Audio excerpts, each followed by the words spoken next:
Gracias, señor diputado. Tiene la palabra el diputado don Gustavo Abún. Gracias, presidente. La verdad que cuando hablamos de reforma tributaria y mucha gente, y escuchamos a muchos parlamentarios hablar de equidad y de igualdad, ¿cómo hacer equidad? ¿Cómo va a existir igualdad? Si resulta que hoy día vemos que cuando existe un mayor costo del crédito por alza del impuesto de timbre y estampilla, quienes se van a ver afectados son las pymes, son la gente de escasos recursos, es la gente de clase media. Cuando vemos que el impuesto a la ganancia de capital inmobiliario, y el mejor ejemplo que podemos poner sobre un impuesto que es altamente injusto, que va a afectar a la gente de clase media, ¿vamos a hablar de igualdad?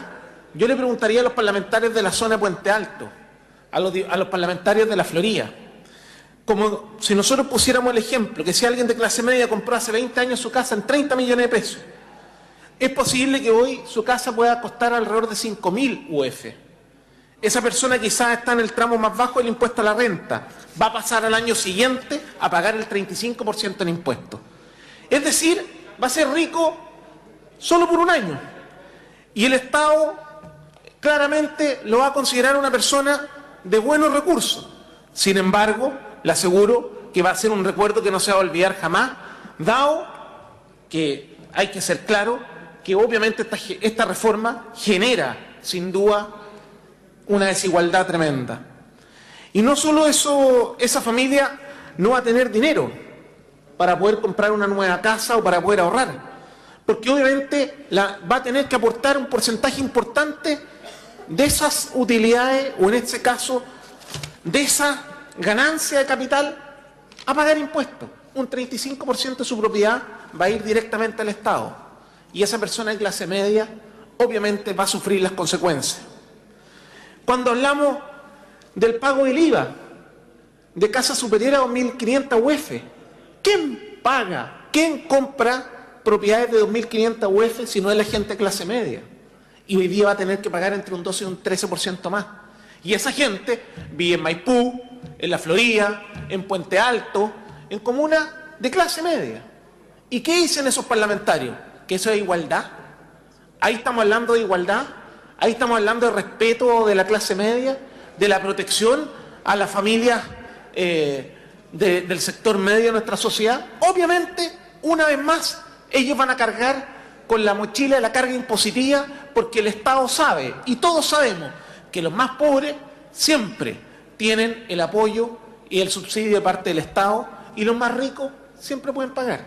Y son las personas de clase media, los que muchas veces no protestan, los que no salen a la calle, los que tienen que en el fondo absorber esa carga impositiva permanente, y que hoy día, en vez de ir disminuyéndola, va en aumento. Por lo tanto, aquí claramente hay una mayor desigualdad que se está produciendo principalmente no por el alza de impuestos a las grandes empresas. Si hoy día el problema no es el impuesto a las grandes empresas, hoy día el problema son impuestos que están afectando directamente a las familias de la clase media de nuestro país. No olvidemos lo que significa la clase media para las familias o las familias de clase media que tienen hoy día que absorber una demanda importante. Y resulta que nosotros no nos estamos preocupando de ello. ¿Para qué decir cuando eliminamos el impuesto, cuando estamos eliminando la renta presunta? ¿Quiénes les afecta la renta presunta? Los pequeños transportistas. ¿Ellos de dónde son? ¿Son ricos? ¿El que tiene 3, 4, 5 camiones es rico? ¿El que tiene 3, 4, 5 taxis es rico? Y esa persona que es de clase media, hoy día va a tener que pagar un impuesto adicional. Entonces, ¿para qué decir el caso de los medianos agricultores, que también utilizan la renta presunta?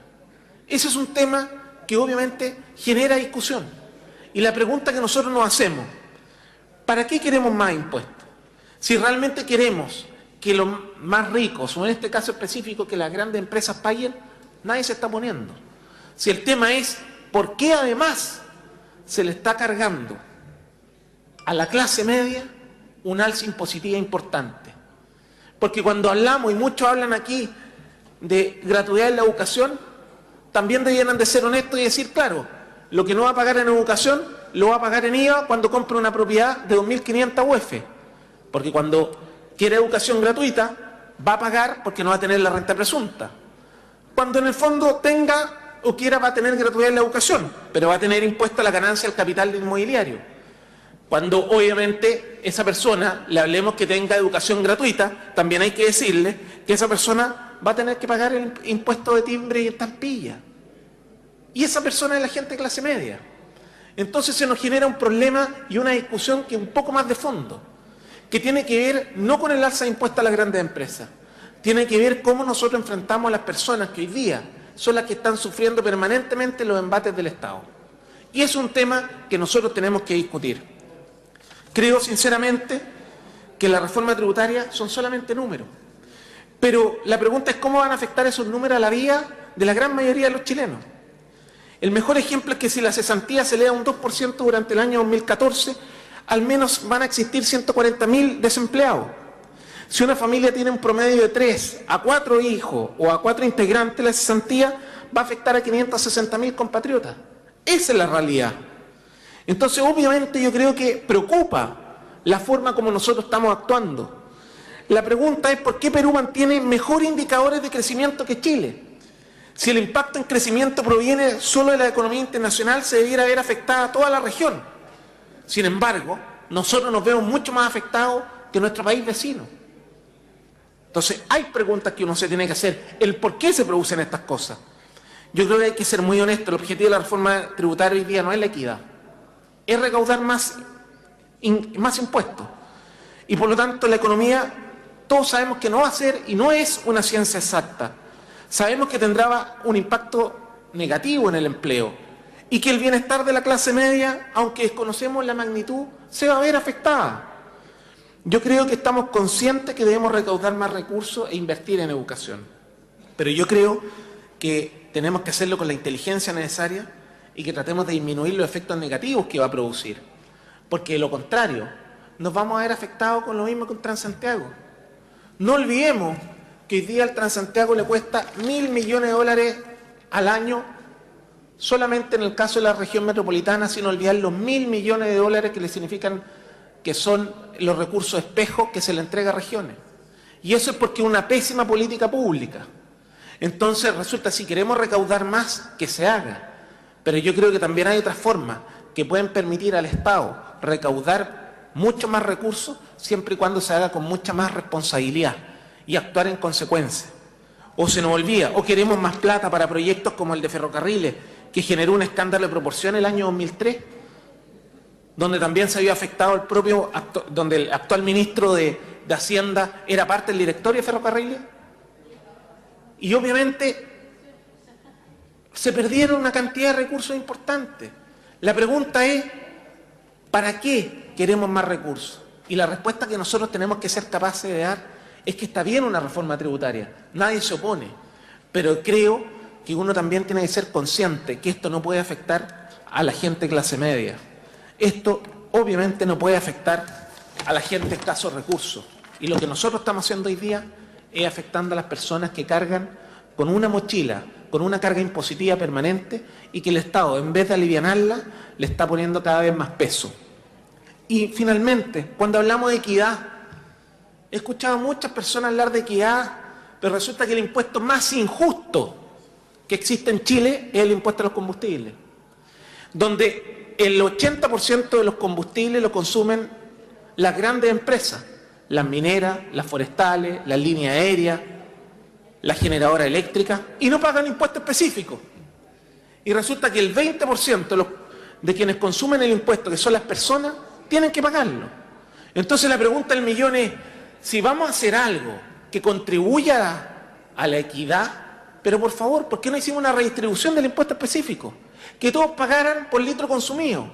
Y se puede recaudar la misma cantidad de recursos para el Estado, pero obviamente haciéndolo justo para todos y que todos paguen y no solamente algunos. Eso te demuestra que si realmente existiera voluntad política, hacer las cosas para buscar la equidad y la igualdad, se puede lograr.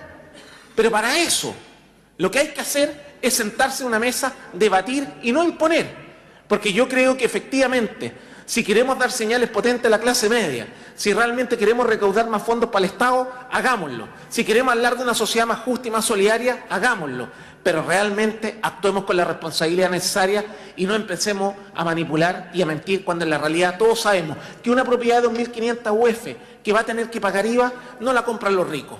La de 2.500 UF la compra la gente clase media y resulta que van a tener que pagar entre un 12 y un 13% más. ¿Por qué? Porque a algunos se les ocurrió de que esas personas no son de clase media, porque esas personas obviamente son ricos.